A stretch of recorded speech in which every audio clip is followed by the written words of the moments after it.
Si Chris. 5. Chris. Pulat.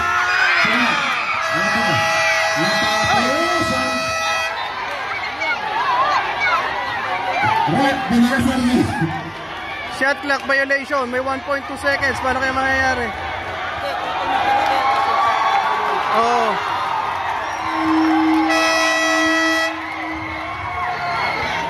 Last 1.2 seconds.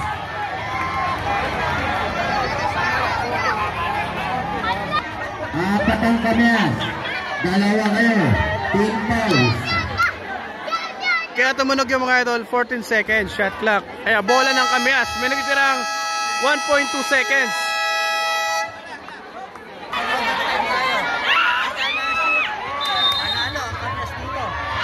Pag pumasok yan mga idol, ipagkakataong manalo ang kamyas.